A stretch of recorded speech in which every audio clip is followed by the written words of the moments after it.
guys, so today's video we are going to be talking about panic attacks. Now it's something that I suffer with, it's something with a lot of people suffer with, and it's something that doesn't really get spoken about a lot. So I thought I would do a video telling you my story, what happened to me and that kind of thing, and also things that you can do to like help friends that have it, or if you think you have it, things you can do like that. I think ever since like YouTubers like Zoella and Tanya Burr have come about, that's when really panic attacks, you know, took over social media. That's when people understood what it was, or what it does to you, or why. And I guess before these YouTubers became like famous, or before they started filming, no one really knew what it was. No one really like talked about it. Everyone kind of thought, oh, she's just weird type thing. But today I'm going to explain to you kind of what it is, and hopefully help you understand why it happens, what happens when it happens, what you can do to help and stuff like that. So first of all, we're actually going to start with the definition of panic attacks. This of a panic attack, this is from the NHS. I will leave the link in down below. This a panic attack is a rush of intense psychological and physical symptoms. These symptoms of panic can be frightening and happen suddenly, often for no clear reason, which is so true. I have suffered with panic attacks, I'd say for the last 3 years. They haven't been there all my life, but they've, you know, increased over the last 3 years. Living in London doesn't really help that much, because obviously you have public transport, and that is a big factor in my panic attacks. Also, like going to school and having to sit in assembly is another thing that kind of makes me feel really anxious. So recently we had, it was our last day for like the spring term, and we had a assembly, and halfway through the assembly I just, you know, I knew one was coming about. I knew I just had to get out of there. I was really enclosed, and I was just like among loads of people, and I hate that feeling. So I had to leave, and it's kind of embarrassing because everyone's in the audience and you're sitting in the audience, and you have to get up and you have to, you know, exit the room quickly, because otherwise people are like, oh, what's she doing type thing.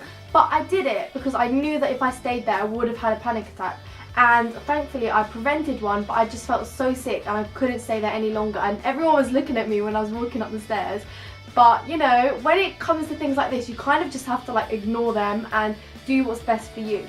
So I kind of think the next thing we should talk about is, what is a panic attack. So yes, a panic attack is something when you feel really unsecure, you feel really vulnerable, you feel sick. Lots of symptoms include sickness, nausea, maybe even sometimes like the motion of throwing up. I know I get that sometimes.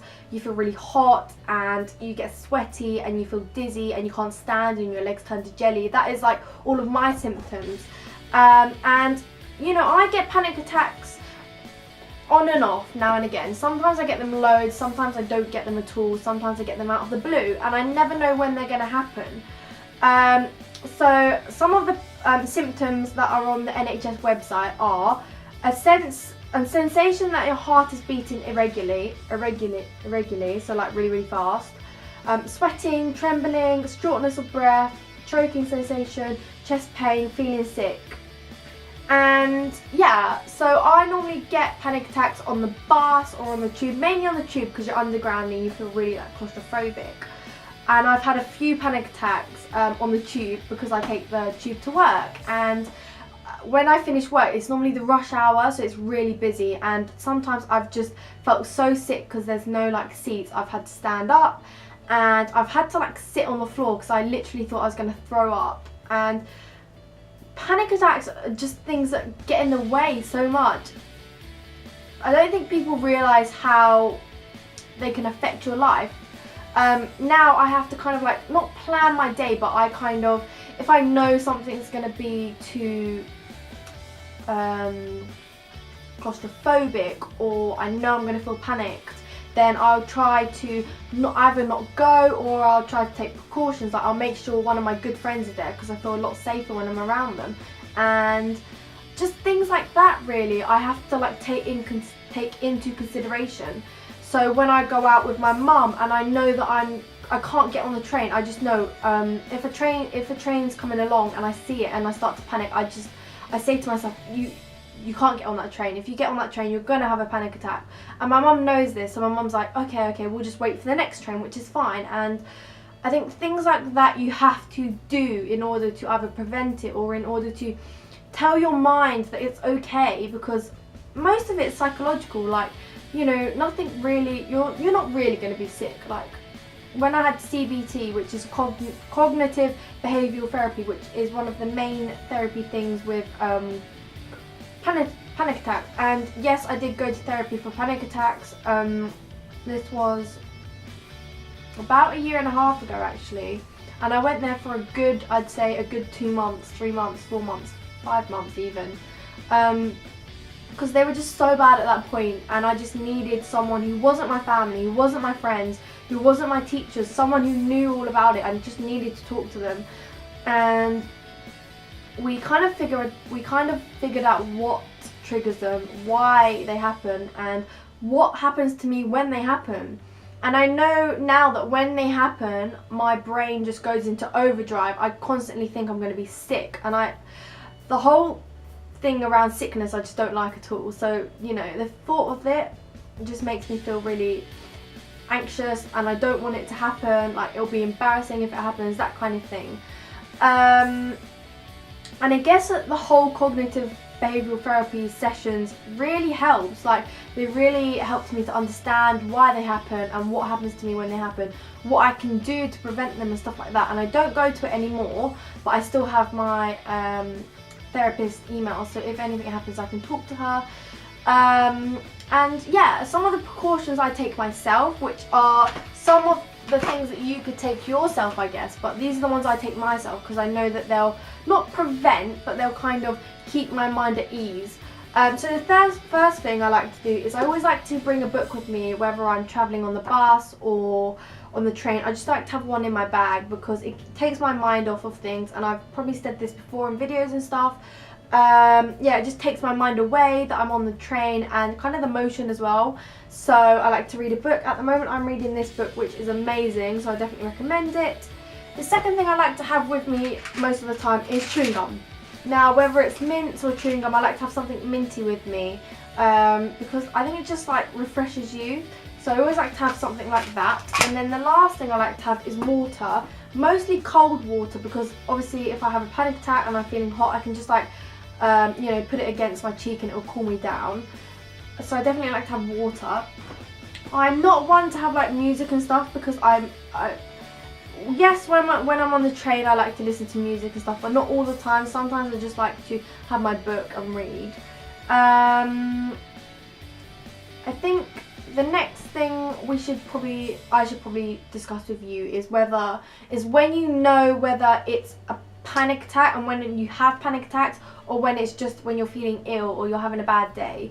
I think when you should start to notice things is when they happen more often. When you have a panic attack in certain situations, whether it's on a train or on a bus or in a crowded place, things like that, you should kind of like take note, maybe like even tally it up on your phone. And I'd say if it's more regular, then definitely go and see your doctor. They'll refer you to a therapist or other things like that. Maybe if it's just a bad day, you know, see what happens the day after, see if it happens within the next week or the next month, and if it doesn't, kind of just, you know, not forget about it, but just remember it, but don't think about it too much because it might not be anything. I think for me, I realised I was having panic attacks when it happened a lot. It happened a lot, and I had to change my route. I couldn't go on the train anymore. I had to take the bus, I had to walk, things like that. That's when I knew I had to see someone because it was just getting in the way so much. I think also when you have friends that have panic attack, it's very different. You kind of have to adjust your day to them. Like, I know some of my friends who don't have panic attacks know I have panic attacks. They kind of, when I'm on the tube or on the train and I give them that look like, oh, I'm feeling really uncomfortable, or I feel really sick, they know, and they're kind of just like, oh, do you want to get off, we can walk, or do you want to, you know, take the bus or something like that. And that's what good friends do. Like one of my friends, I think she's recently just like discovered that she might have them as well, and I guess in a way it's good that I have them because I can comfort her and I can tell her. But also it's kind of just like when I was in that assembly the other day, she was sitting on my row and she just knew by the look of me I couldn't stay in there any longer. I was gonna have a full-on panic attack, and she was like, okay, she was basically like, you need to go. So yeah, and I think having friends like that is really good. I think having friends that experience them, obviously it's not good for them or for you that you have them, but knowing that someone else has them is so nice for you because you can talk to them about it and they can be like, oh yeah, I have that too, and you can like share your tips and they can share your tips, and I just think that's really important. So whether it's a friend that you talk to online or in a forum, definitely find some friends that have them if you have them. What else? I think panic attacks have a lot of stigma. People think that there's something wrong with you, you need to see a shrink basically, and that is what a therapist is, but there's no shame in that. A therapist is a therapist. A therapist is there to help you. They're not there because you're, you know, not in this case mental or anything. Yes, it is a mental problem, but just because you have panic attacks doesn't mean you're crazy. Like, I'm an average girl, but I have panic attacks. Yes, I feel really horrible and sick in situations like assemblies and buses and tubes, but I'm not crazy. I don't like, you know, I'm just not that kind of person. I think if you think you are having panic attacks, definitely confine it in someone you trust, like a friend, you know, your tutor or your mum or your dad, whatever. I think sometimes it feels so much better to tell people about it instead of keeping it to yourself. I know when I like tweet stuff out like, oh, I've just had a panic attack, I feel really sick, I know that lots of people either favourite it or retweet it. They understand lots of people have it, and I think that lots of people don't understand that there's a lot of people that have it, and I think they think that they're like the only one when they're kind of not.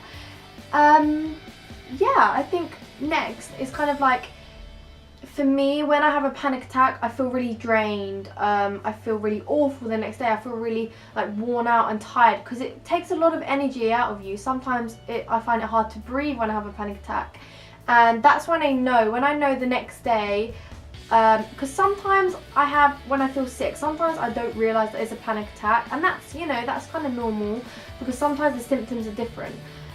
So when I wake up the next day and I feel really tired and I just feel really awful, like I feel really lethargic and kind of sad, because when I have panic attacks it makes me really sad because I think, oh, you've gone so long without having one, and then you have one and you just feel really down and you feel really like really disappointed in yourself, I guess. And that's when I know I had a panic attack.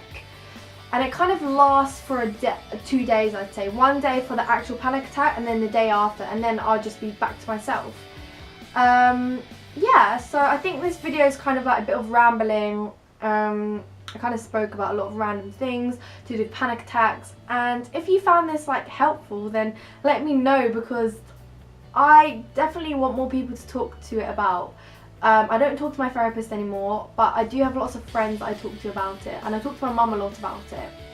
So yeah, if you want more videos like this, then let me know. I like doing videos like this. I like just talking to you guys and telling you guys things about my life and things I struggle with, things I love, stuff like that. And yeah, don't forget to subscribe, and I keep saying, and I will see you soon.